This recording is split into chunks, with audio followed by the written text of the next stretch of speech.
పేరుకే అల్లుడు గాని, కూతుర్ని ఇచ్చిన అల్లుడు, కాళ్ళు గడిగి కన్యాదానం చేసిన అల్లుడు మామే గాని కొడుకు కన్నా ఎక్కువ. సో ఫ్రెండ్ కన్నా ఎక్కువ అని చెప్పుకోవచ్చు. ఎగ్జాక్ట్. మీ ఇద్దరు బాండింగ్ గానీ, మీ ఇద్దరు ఫ్రెండ్షిప్ గానీ, మీ ఇద్దరికి ఉండే ఆ ర్యాపో నాకు తెలిసినంత వరకు ఏ మామ అల్లుడికి ఎవరికి లేదు. ఎక్కడికి వెళ్ళినా ఇద్దరు కలిసి వెళ్ళేవాళ్ళు. ఆ? సినిమాలకి షికార్లకి ఫ్రెండ్స్ వెళ్ళినట్టు వెళ్ళిపోయేవాళ్ళం. పొద్దున్న 8 o'clock కి ఇది వరకు ఐమాక్స్ లో వేసేవాళ్ళు ప్రసాద్స్ లో. పొద్దున స్పెషల్ షో ఉండేది 8 o'clock కి. ఓకే. దానికి అందరు మన సినిమా వాళ్ళందరూ వచ్చేవాళ్ళు. రాజమౌళి గారు, కీరవాణి గారు, రాజమౌళి గారు అయితే కన్ఫర్మ్ గా వచ్చేవాళ్ళు. ఓకే. సో ఈయన అందరితో బాగుంటాడు కాబట్టి ఏంటంటే వచ్చారా పొద్దున్నే అంటే ఏమంటే మీరు వచ్చారా పోటర్ రాసుకొని ఇలా ఉండేది కామన్. నేను అన్ని ఎంజాయ్ చేసాను. అప్పటికి ఇంకా యాక్టింగ్ స్టార్ట్ చేయలే అని. బట్ మావితో ఉన్నా కాబట్టి ఆ ర్యాప్ అందరితో కొంచెం. సో పెళ్లి అవ్వక ముందే ఉందా మీ ఇద్దరికి ఆ ర్యాప్?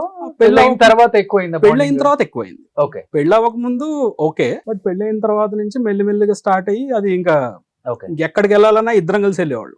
ఎనీ ప్లేస్ షూటింగ్స్ కూడా అప్పుడప్పుడు మాక్సిమం తీసుకెళ్లేవాళ్ళు. అప్పుడు చూసేవాడు ఓహో ఇలా ఇలా ఉంటది అనమాట అని. ఓకే. సో మాక్సిమం ఆయన సింగిల్ గా వెళ్తే చింటూ రాలేదని అడుగుతారు, లేకపోతే చింటూ సింగిల్ గా అడుగుతారు. ఎక్కువ మురళీమోహన్ అంకుల్ తో ఎక్కువ బాగా ఉండేది. ఓకే. మెల్లని తీసుకురాలేదు వాళ్ళ అని అంటుండేవాడు. ఓకే. వీళ్ళిద్దరు ఎలా ఉంటారు అనేది ఇక్కడ ఒకసారి మీకు కొన్ని పిక్స్ చూపిస్తాను చూడండి. సో చాలా ఫన్నీగా ఉంటారు ఇద్దరు ఆ రోజుల్లో. ఈయన టోపీ పెడతాడు, ఆయన టోపీ పెడతాడు అంతే. ఎస్. సన్లా కొడుకులానే చూసారు.